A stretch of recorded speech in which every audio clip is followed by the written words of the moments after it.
years, we've seen a ton of different remakes and remasters of different maps within the Call of Duty franchise. That's something that is very much so a commonplace within not only the video game industry as a whole, but Call of Duty. A lot of fan service is done for the maps that everybody loved back in the day, bring those up to speed, polishing them off, and getting them ready for the current titles so that fans can relive the experience once again in the current generation. And that's something that with these sorts of titles like Modern Warfare 3, Modern Warfare 2, World at War, Black Ops 2 even, that is stuff in which we have these maps that stand out but are not available on the current generation. And so we see some things like this happen from time to time, usually a couple per game.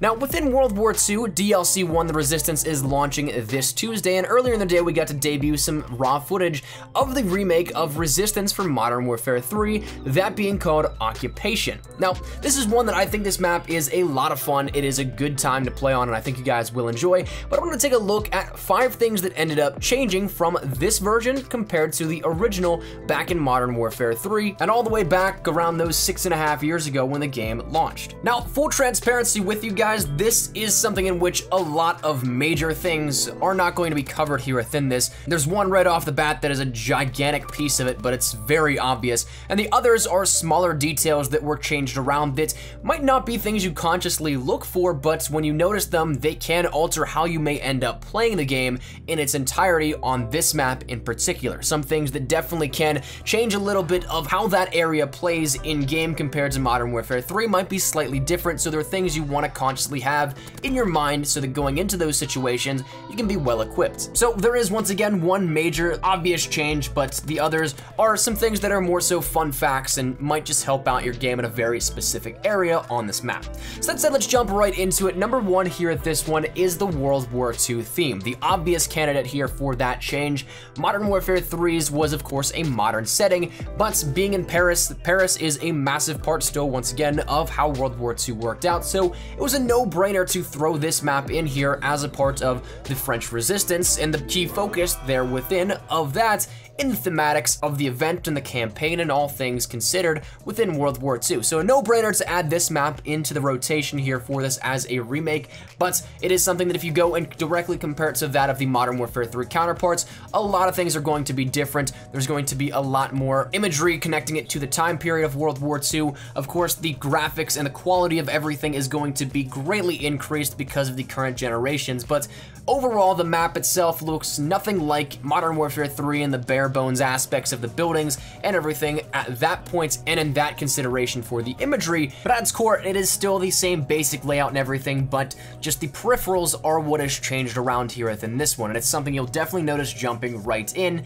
and of course, it fits very well. I think that this is honestly probably one of the most beautiful maps that we've seen thus far in World War II, whether that be just nostalgia coming back and kicking into high gear, or if it's something that deals with the actual representation of the visuals and how the lighting and everything works with all the textures. I don't know, there's a lot of things here that go into it, but I digress. The imagery is that of something for World War II, as of course, as obvious as that may be.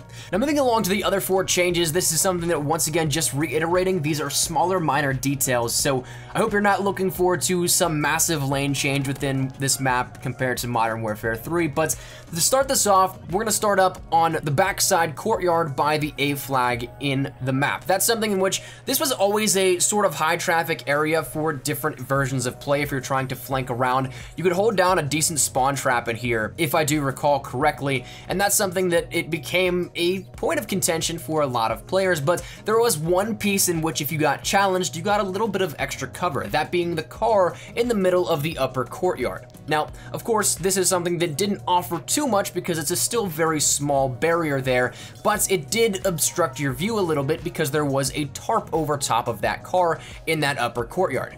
In Call of Duty World War II's version though, that tarp is actually gone and you can see directly through that car.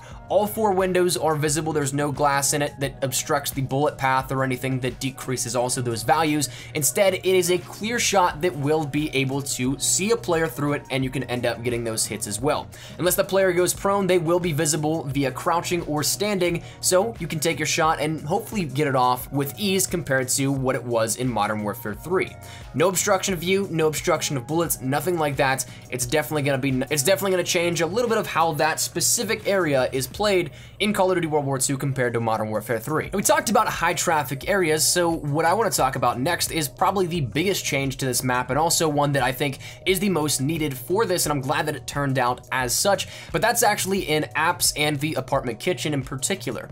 Now, if you guys remember, if you go into Modern Warfare 3, this was not only a place where a ton of people camped, I couldn't tell you how many times I saw teammates just run into there and die, and maybe even sometimes feed players Moabs if they were camping it hard enough with an LMG or something like that. But regardless, you could end up camping in there for a long time, and it became something very frustrating because there were areas in which head glitches were incredibly overpowered. But if you were to go in there, you'd have one spot to the right and the left where there were cutouts of kitchen materials, where the countertops would almost act as if a head glitch if crouched and still offered a decent amount of cover even if you are standing. Now, of course, this was something that could have infuriated players, but they've since been removed within World War II.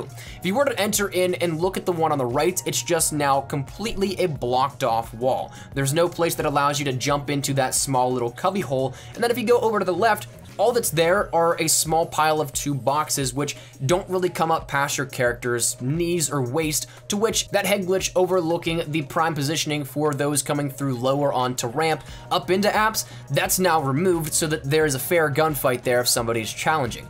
Of course, you can still end up camping behind that little cutout in which they'd have to enter by backing into the room and checking the overhang above it, but the head glitch itself is non-existent now, and so apps has been cleared out a little bit in a positive manner in my books. Now, talking about head glitches, there was another one that was incredibly popular that still persists right now in Call of Duty World War II's version, but it's not as apparent and as useful as it used to be. If you guys remember, you could go into the middle courtyard. There were the gates that led into the courtyard and up into apps, but if you ended up going behind the one gate, you could see through the barring and into what was a C-spawn in Domination, and where a lot of high traffic came through. Once again, because it's middle of the map, it goes directly to B flag and other different lanes of sight in the map. Now, if you were to sit here, you would be picked off at some point in time because it is a very high traffic area, but one thing that a lot of people could get off were a lot of kills because it was a head glitch in which you did have some cover and you could kill very fast from this. Now, like I said, it still persists in the sense that the location is still there, but the barring on the gate is different, and to which it seems like it lowers bullet penetration, effectively making it not as powerful as a position as before because your bullets have to go through a lot more metal than that of what they did in Modern Warfare 3, lowering the damage dealt to the player that is being shot at, giving them a better chance to dip out or return fire, in which if they have some better bullet penetration, they might be able to kill you off. Now, that's something that is, I think, again, a nice way to sort of remedy the situation and kind of discourage players from camping there too much, because it doesn't make it all that useful as it was before, but still doesn't take away from all that much in the flow of the map and the positioning of how things were compared to Modern Warfare 3. Now, the final change I want to let you guys know of deals with the C flag courtyard, because the layout is slightly different, but it actually is something that is a change you should be conscious of. Now, if you guys remember, there were a ton of different tables with umbrellas and all sorts of things, to which it offered some obstructions of view if you were, say, overlooking the C flag spawn up on the catwalk, or if you were, say, making your way from the other side through arches and out towards B. So there was just some different obstructions of view there, but those are gone now. It's a lot more open compared to what it was in Modern Warfare 3, but another key portion that was changed about is that there was that massive flower pot, if you want to put it that way, where the tree was planted in there amidst all the concrete. That was the only sort of thing that offered any sort of cover in that major courtyard area if you were underneath arches and that catwalk. But now if you take a look at it, there's a lot more debris built up, to which, though there is a lot more open area, that particular spot, if you're in a roundabout situation where somebody is chasing you or has a viewpoint on you, you have a lot more cover then compared to that of what was in Modern Warfare 3. So that one is, once again, a little bit more on the smaller end, but in those situations where you might be spawn trapped, it might offer you a little bit more help than that of what it did in Modern Warfare 3.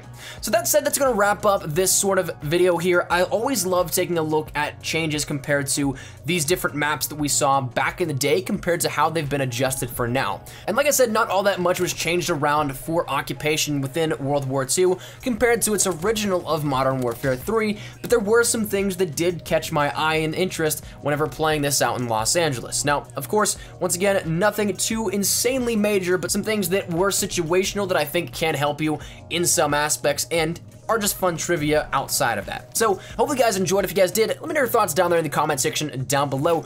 Are you guys interested in seeing maybe some more changes like this if more map remakes come about? Are you guys happy that for the most part this is identical to that of its original counterparts? Do you guys wish there were more changes? Whatever it may be, let me know your thoughts down there in the comment section down below. But hopefully you guys enjoyed the video, and if you guys did, make sure you drop a like down below. And of course, if you guys are new to the channel, make sure you guys subscribe so you don't miss anything here regarding Call of Duty World War II. We're gonna be debuting more content as the weekend rolls along and into the full launch on Tuesday, and also anything regarding Call of Duty, best tips, tricks, news, class setups, information, updates, all that good stuff. We got you covered, so if you don't want to miss any of that, make sure you hit that subscribe button so you don't miss a thing. And finally, if you guys want to follow me over on Twitter, that's the best place to connect with me outside of YouTube. Practically live on Twitter, so if you guys want to strike up a conversation, ask me a question, whatever it may be, link is down there in the description below. But all that said, now I hope you guys have a fantastic day. Thanks so much for watching. Mine is Espresso. I'll see you guys later. Take care and peace.